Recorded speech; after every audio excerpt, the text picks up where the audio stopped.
This is how I am. You know that. Why are you upset? Well, you know me, I always shout when I'm angry. Please just don't take it personally. As your chief product officer, I'm telling you what we're going to do. I really don't have time to sugarcoat this. Just get with the program.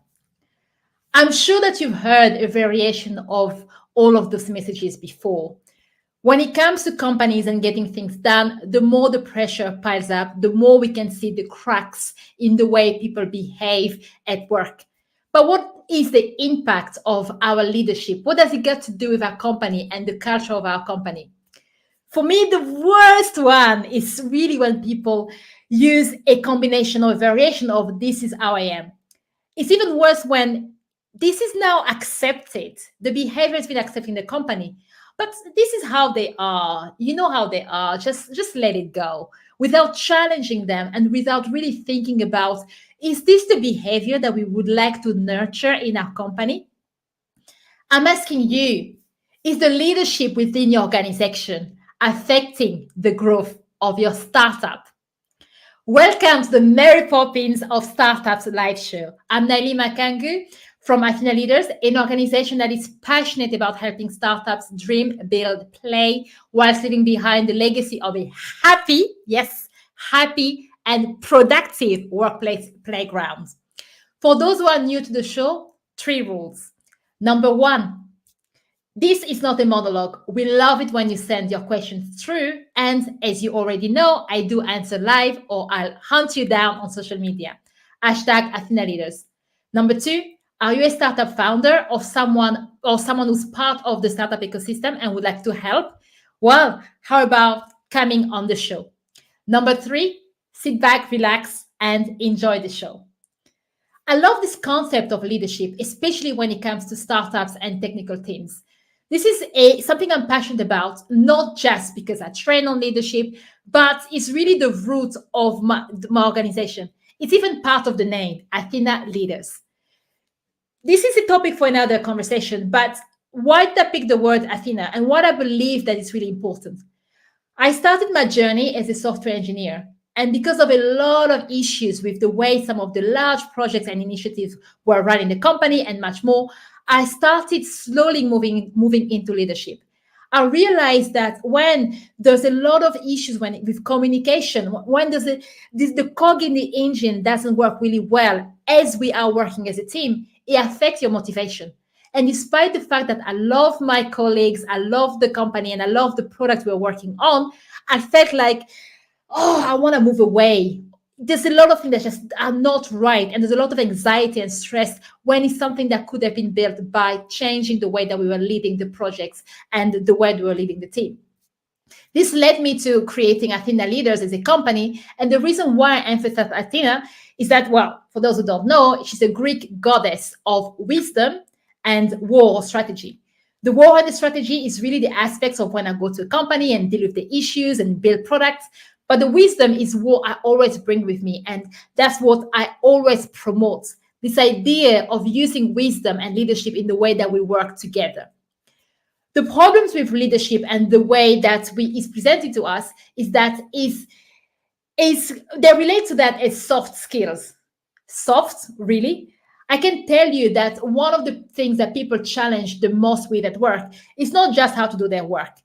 As a programmer, there were times where I felt like my hard skills were challenged. I feel stuck. I don't know what I'm going to do. I speak to my colleagues. We work around it, and I find a solution. Great. Hard skills are measurable.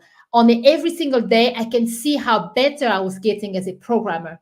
Soft skills, on the other hand, is another story.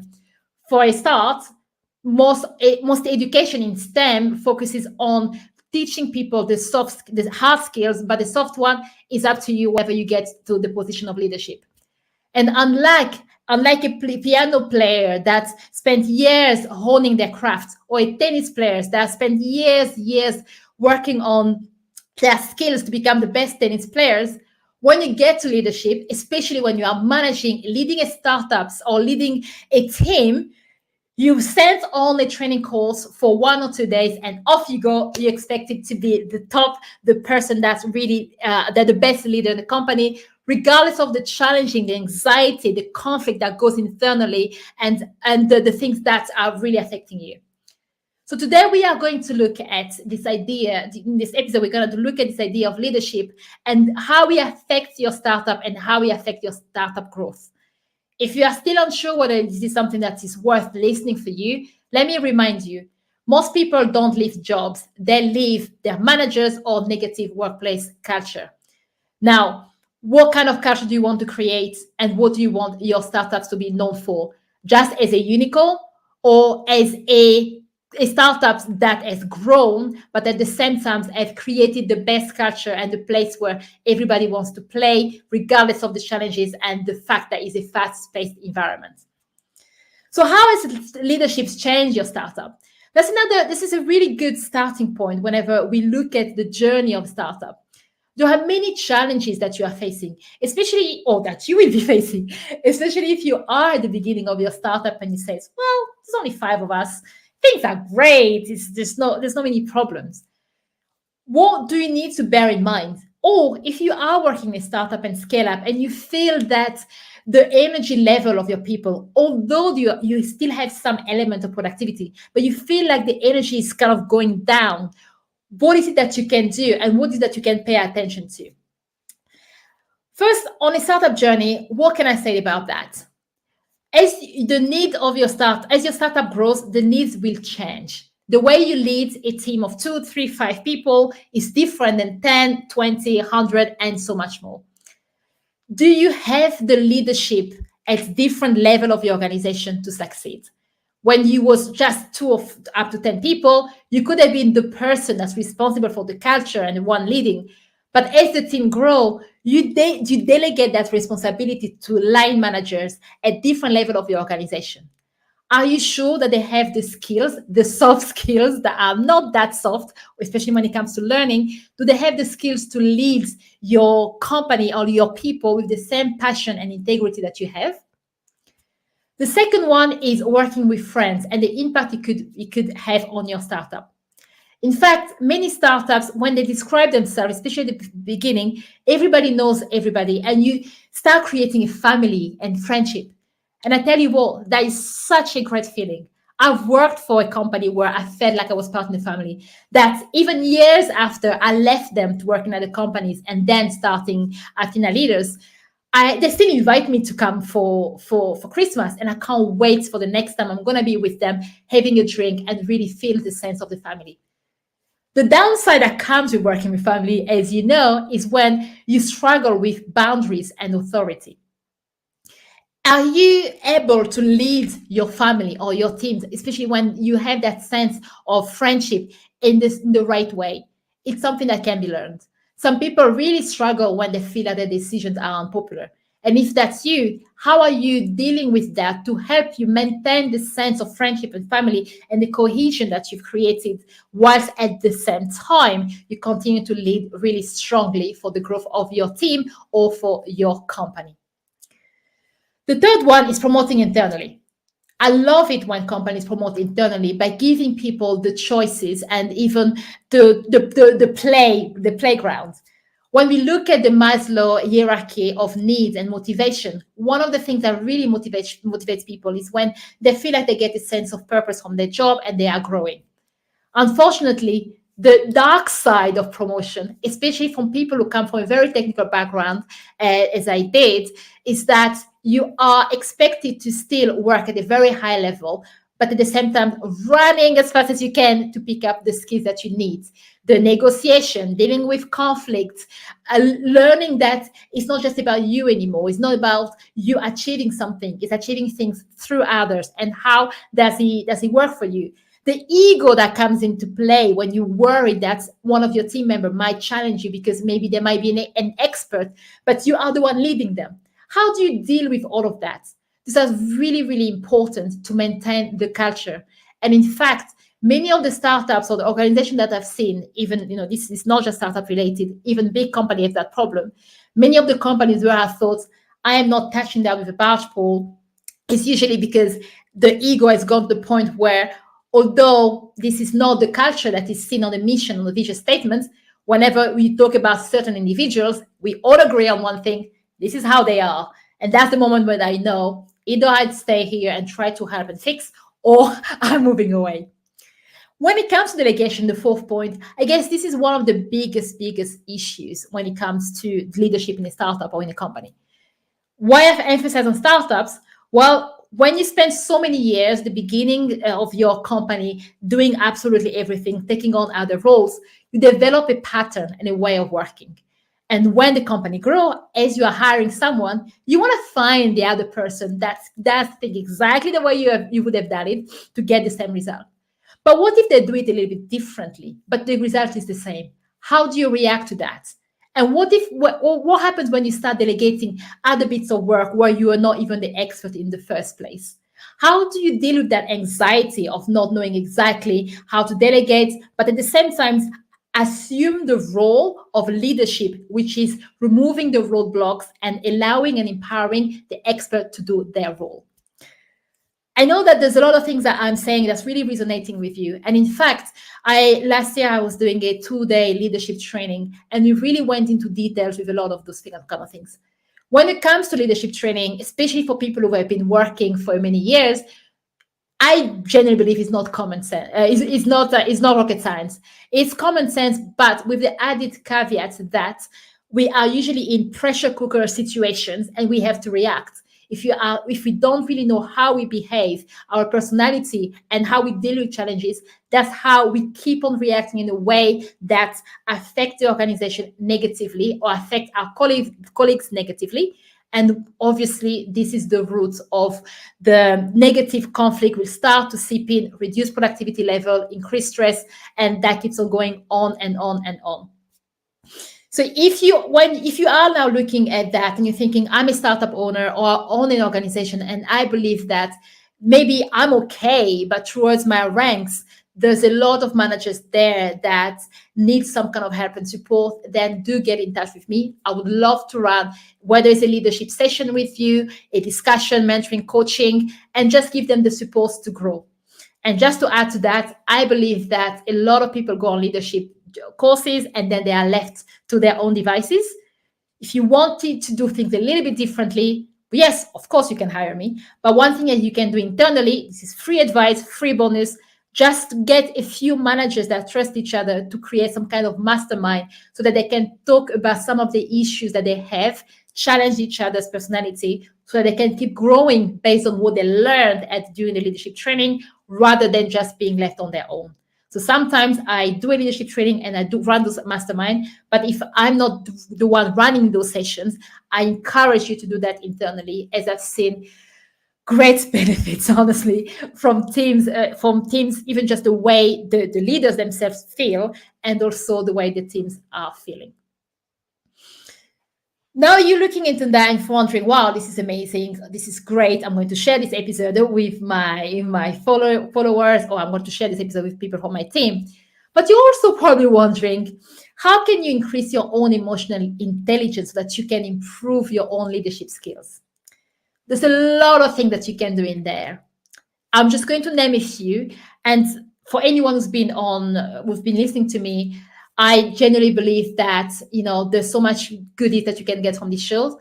There's a lot I can talk about when it comes to emotional intelligence. Emotional intelligence, personality types, leadership is a passion of mine. I've tried my best. Yes, I have. I did try my best to distill everything in just 4 bullet points, things that you can really start doing today without even having the need to speak to anyone else. This is really on you. Are you ready? Number 1, introspection. Yes, it's not fun and it's not sexy, and it requires that you spend some time maybe writing or spending time on your own. Introspection is one of the strongest and most powerful tools that you have out there to help you when it comes to a change of behavior. As I've mentioned before, going to a workshop or going to a training course will really help you. But what you want to do to take it further is to spend the time really analyzing yourself and your behavior in different situations, especially the scenarios where you know you are not the strongest and you want to improve.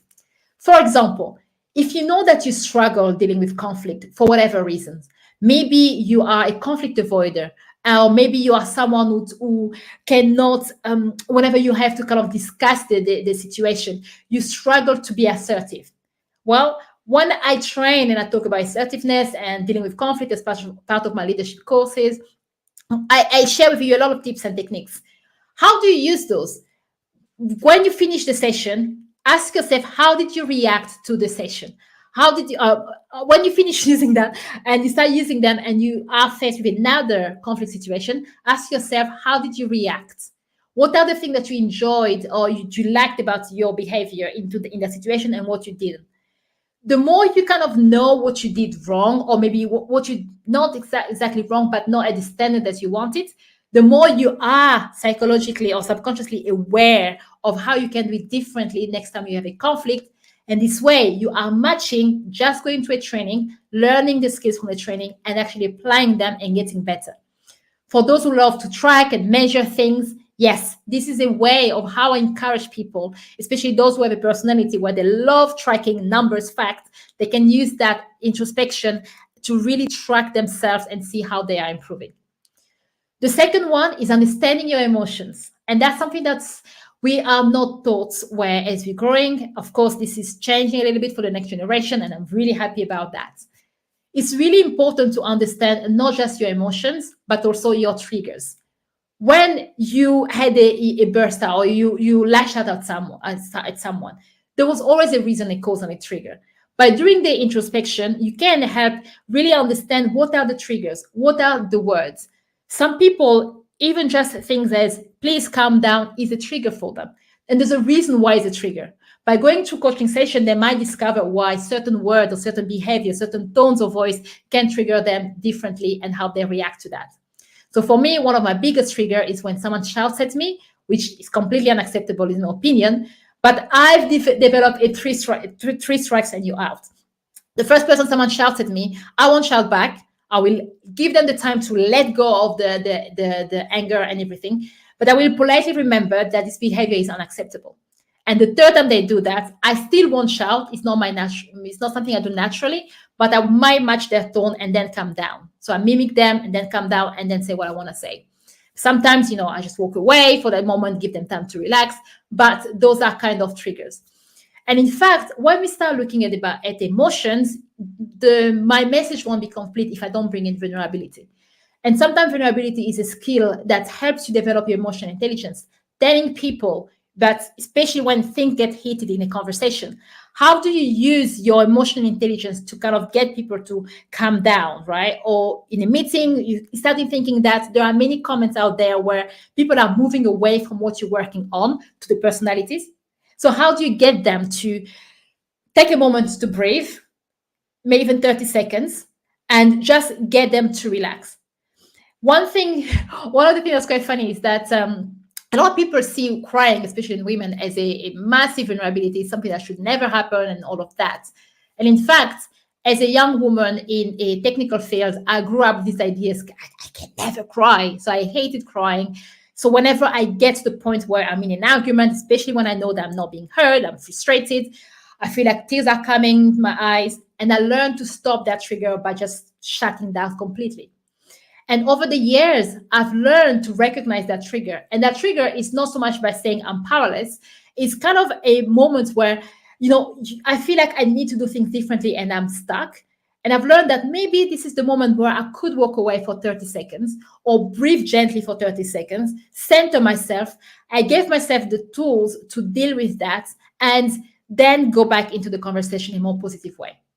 But if it wasn't for the amount of time, which I'm telling you, it wasn't just one session, the amount of time I've spent into understanding my emotion and wanting to change my behavior rather than shutting down to responding, but in a positive way, without the practice and introspection, I would never have got to the point where I am today. And I'm sure I can always get better as I keep on doing that.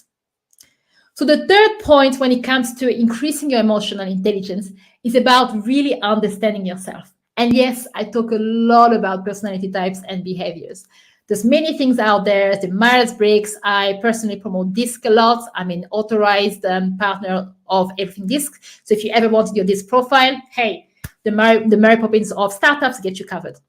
But why do I like talking about that?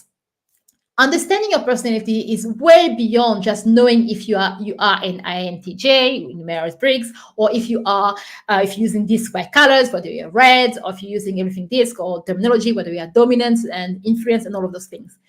It's great to know that. And some people get so protective of that. Well, you know who I am. You know I'm a red, so I'm going to do this. I'm going to shout when I'm angry. Or you know I'm yellow. I love working together as a team, even if I don't have time for team working with my team at the moment. So it's moving away from that, but really looking at yourself and others in a different length and learn how to tune with each other. Think about it as a choir, right? When I was actually doing a theater class in Spanish, which was really fun, but that was early this year. One thing I loved about the way the teacher was directing was whenever we were singing, was a musical improv kind of thing. Whenever we were singing, it was going round and asking people to harmonize based on their voice. So imagine that there were some people there that could probably hit the highest note in soprano, but it was about calibrating their voice so that it plays in harmony. And that's what I promote when I talk about personality types. So you know yourself on a good day, and on a bad day, you know what kind of things that comes to you naturally and how you can avoid it.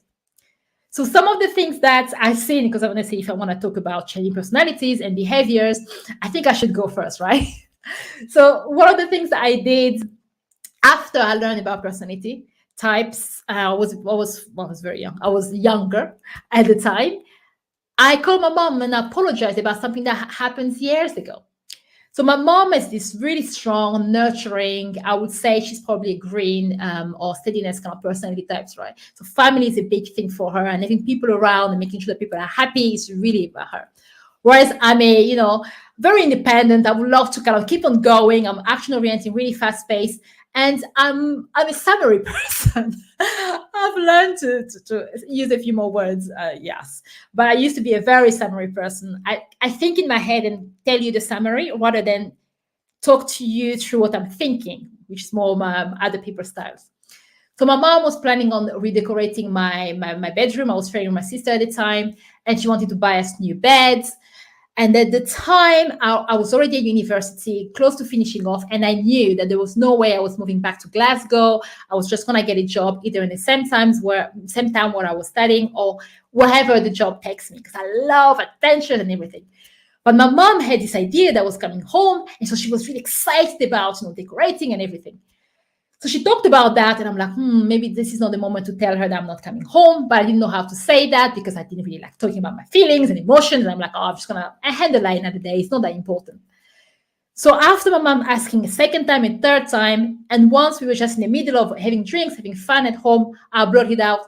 I literally said it out loud. They're like, oh, don't worry about buying a bed for me. I'm not coming home. And she had tears coming in her eyes. She was like, whoa, she wasn't expecting that.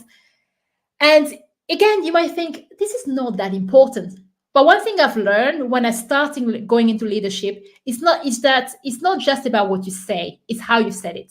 The same message to my mom, taking into account her own personality, explaining where I was coming from, why I was so interested in moving away from home for good and all of that, would have caused a different reaction to my mother, because she's always been supportive. Even when I told her, I'm going to explore further away from the UK, I'm going to try Madrid, Spain, and God knows where I'll go after that. She was really supportive. But the difference was the way I put it together, the way I shared information. How many times has that happened at work, that the way you talk to someone really affect their behavior? Other examples, especially when I started understanding this idea of personality type, I used to work with a programmer that, funnily enough, has the same personality types as me. More summary-oriented. You ask me a question, I show you 3 minutes. 3 minutes is a lot. 2 minutes, this is how you do this, blah, blah, blah, done. And I would be like, oh my God, I can't talk to him. He always looks like he's angry, even if he's always smiling and laughing. But I only have this tiny window of attention when I speak to him, or I'm lost. But unfortunately, he was the architect, he was the expert. He has many years experience, and I was learning from him. So I had to ask him questions. And one of the way learning my own personality helps me influence him was by knowing that people with that style that we've shared could have, a little tendency to being a little bit impatient. I know that for myself as well. So what do I do about that? is by knowing that whenever I want to speak to him, I will ask him to sit down, pull a chair, sit down, and I'll pull a chair, sit down because I'm at this desk. And then I will tell him, Austin, I've got a question and I'm really not sure. I've been looking at this part of the code. I'm not sure what happens, but let me warn you, this is going to take more than 2 minutes and I might ask you to repeat twice. And he will laugh and smile and go like, that's a bit random. But just asking the question this way completely changed his states mentally. And he will be very patient, showing me things. If I need to ask him to slow down, I felt like I've earned the right to ask him to slow down. And as he's starting to get to know me, he used to actually sometimes he comes to my desk and pull up a chair because he knew that this is someone that needs a lot more help here. But if it's something is fast, I'll be like, oh, no, it's fine. Just I don't need the details. Go straight to the point. That won't affect him because he's not a detailed person either. He's just like me. So you're like, okay, she knows this, so I'm going to go straight to the point. So by changing my self-leadership style, I managed to influence him differently. And for other engineers that, especially I was leading a team and my data scientist loves details, but when I've got 5 minutes to go to a call with a client, rather than blurting out, oh, please just get to the point. I want to know just this bit. I don't want to know how you got to there. I will just say, by the way, I've got a call coming up with a client. Could you please just let me know exactly what happened here? And then next time we talk, you can tell me, we can go into more details. By that, I'm respecting the space of my engineer and the way, or my data scientist, and the way he likes to think. But at the same time, dealt with that particular situation that requires moving faster in a way that respects him and respects me. So this is why it's really, really important to improve the way we talk to each other. And in fact, coming from different backgrounds and cultures, and especially working in companies that are multicultural, we see that a lot where we assume that someone is being rude to us because they are behaving differently than the way we will behave. But we never spend the time to tell them what we expect and what they expect and see what is the middle ground so that we can all grow in terms of leadership. So those are just some examples of how you can improve your emotional intelligence on your own. You've got introspection, understanding your emotions, and most importantly, your triggers. Looking at your personality types. If you want to do it on your own, of course, it's available out there. I'm happy to run your personality types for you. But if you wanted help along the way on your leadership journey, whether it's for your management level, then get in touch with me. I'm happy to do group mastermind sessions, leadership training sessions, or one-to-one coaching as well. But the one thing that you don't want to do is bury your hand in the sand and hoping that the leadership in your company will naturally grow and flourish without watering the plant. To finish off, we're going to look at the aspect that I call adapting your leadership and your communication style.